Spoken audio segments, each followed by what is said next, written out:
Dans un monde où tout va vite, trop vite, si pour une fois on laissait la nature avancer à son rythme, qu'on se contentait de la laisser respirer pour mieux la préserver, pour mieux l'admirer, c'est notamment pour cela que sont créées les réserves naturelles. Plus que des sanctuaires pour des écosystèmes remarquables, elles sont avant tout des lieux de vie en perpétuelle évolution et, pour la plupart, ouverts à tous. Allez, on avance ?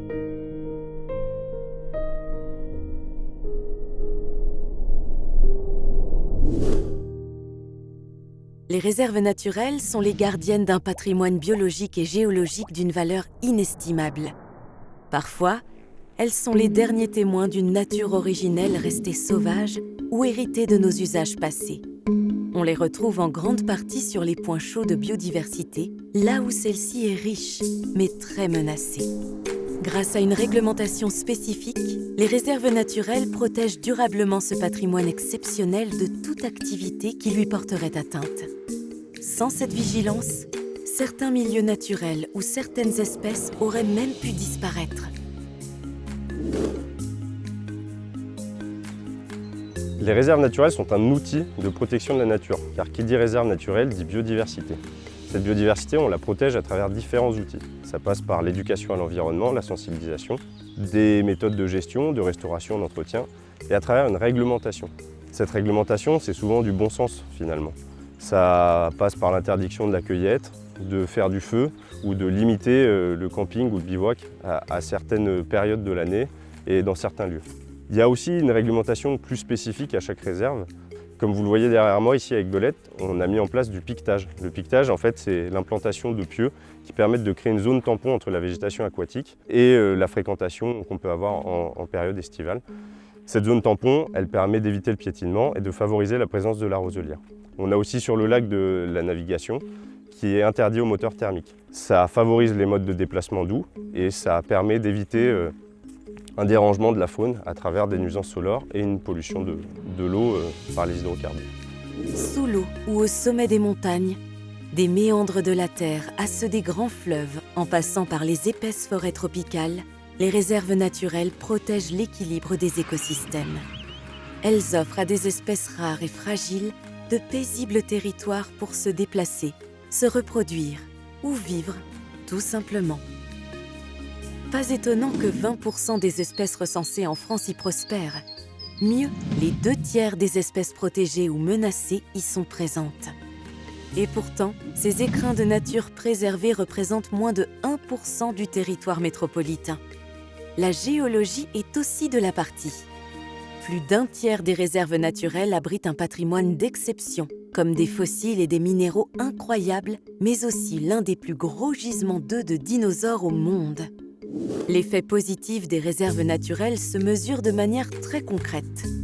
Les résultats de l'étude réalisée entre 2001 et 2018 sur les oiseaux communs en France en sont un parfait exemple. Au sein des réserves, leur population a augmenté de 12,5%. En dehors, elle a chuté de près de 7%.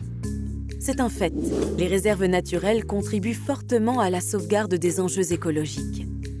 Et avec plus de 171 millions d'hectares à elles seules, celles des territoires d'outre-mer y jouent un rôle majeur. Alors on peut définir l'effet réserve par des effets directs et indirects provoqués par toutes les mesures de gestion qu'on peut mettre en place sur un site. Là on est sur la réserve naturelle de l'île du Grand Connétable en Guyane. On est dans un milieu amazonien. On a identifié des espèces sentinelles, des espèces emblématiques qui vont nous donner des indications sur l'état de santé de notre milieu. Donc le mérou géant, c'est une espèce qu'on suit, c'est un grand poisson qu'on va suivre. On va mener des tests scientifiques pour évaluer l'état des populations. Et on s'est rendu compte qu'on avait une population en très bonne santé, ce qui nous donne des indications sur l'état de notre milieu marin.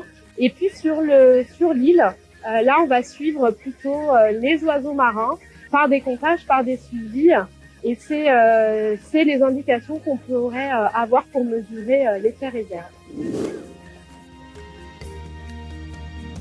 Des Antilles françaises jusqu'aux eaux subantarctiques, en passant par l'océan Indien, les réserves témoignent de l'extraordinaire variété des milieux naturels de notre pays. Connectées aux autres espaces naturels, les réserves naturelles de France sont près de 360 réparties à travers le monde. Un chiffre qui augmente chaque année. Pour faire avancer tout ça, il faut du monde. Beaucoup de monde. Près de 1000 femmes et hommes œuvrent au quotidien dans les réserves naturelles. Conservateurs, gardes, animateurs, scientifiques, tous partagent une vision et des valeurs communes sur le rôle essentiel des espaces naturels protégés. Le sens de notre travail, déjà, c'est de préserver les milieux naturels pour lesquels on travaille. En fait, le conservateur, ça va être l'homme ou la femme orchestre de tout un ensemble de choses. Première chose qu'on peut imaginer dans une réserve naturelle, c'est la connaissance, qui est un facteur important. Donc déjà, il faut bien connaître les milieux et les espèces pour savoir comment on peut les protéger. Très important aussi, et qui va faciliter notre travail et la réussite de nos missions, ça va être la façon dont les gens du territoire vont s'approprier le site et comment ils vont pouvoir à la fois s'impliquer dans la gestion du site, mais aussi le préserver quand ils viennent se promener. Issus de 215 organismes gestionnaires différents, ces professionnels ne travaillent pas chacun dans leur coin.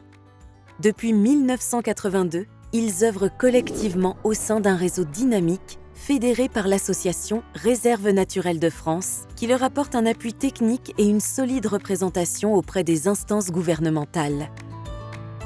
Aussi passionnés qu'engagés, ils mettent en place des actions de maintien ou de restauration pour la conservation à long terme du patrimoine naturel, sans jamais perdre de vue que gérer, c'est avant tout laisser faire la nature et l'observer. Les réserves naturelles sont des laboratoires à ciel ouvert privilégiés, notamment dans le contexte du changement climatique. Mais elles sont aussi des espaces de transmission, de connaissance, de sensibilisation, de collaboration avec l'ensemble des acteurs du territoire.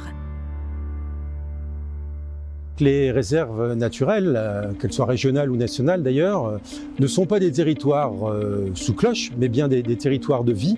Ce sont des territoires de diversité, de biodiversité, emblématiques de la région, dans le cadre des RNR.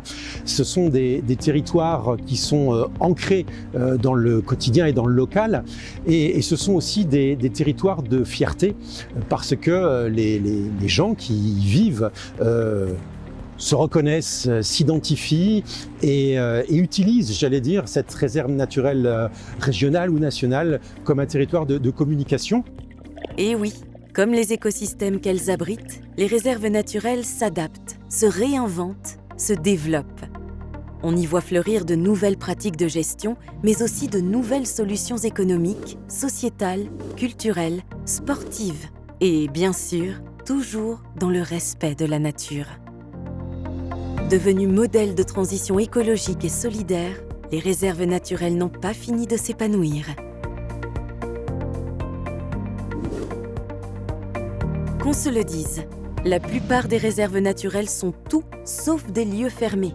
Avec pas moins de 92% d'entre elles ouvertes au public, ce sont 12 millions de personnes qui tombent sous leur charme chaque année. Il faut reconnaître qu'elles ne sont jamais bien loin, les réserves. En moyenne, on en trouve une à moins de 30 km d'un lieu d'habitation. Alors plus d'excuses, on éteint son téléphone et on se reconnecte à la nature. Source de bien-être et d'émerveillement, mais aussi lieu privilégié de découverte, les réserves naturelles proposent aujourd'hui de nombreuses animations pour repenser notre lien au vivant.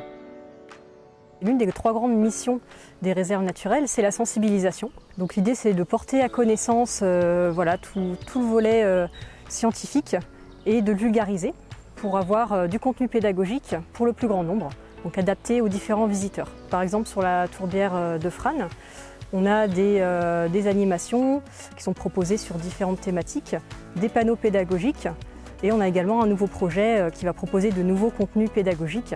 Alors les visiteurs, ils sont vraiment diversifiés. On a de tous les âges, on a des locaux, on a également des étrangers. On peut avoir des personnes qui viennent sur des séjours courts, des personnes qui viennent régulièrement tous les jours, qui viennent courir par exemple sur la réserve ou juste randonner une fois dans l'année. On a des personnes qui vont venir pour faire de la photographie, pour observer la faune, la flore, la faune. On a également des programmes de recherche en cours et ça c'est vraiment très intéressant et nous ça nous permet d'avoir un socle de connaissances qu'on va pouvoir vulgariser et transmettre au plus grand nombre. on comprend mieux pourquoi les réserves naturelles ont un tel succès lors des sorties scolaires et extrascolaires. Avec 2 millions d'enfants accueillis tous les ans, elles participent activement à l'éveil des consciences et, qui sait, feront naître de belles vocations chez les générations futures. Protéger, gérer, sensibiliser. À travers ces 3 missions, les réserves naturelles incarnent à la fois l'histoire et l'avenir de notre patrimoine naturel. Elles en soulignent la fragilité aux yeux de tous, mais elles mobilisent aussi chacun de nous pour la rendre plus résiliente face aux changements de notre époque. C'est ainsi que depuis plus de 60 ans avancent les réserves naturelles.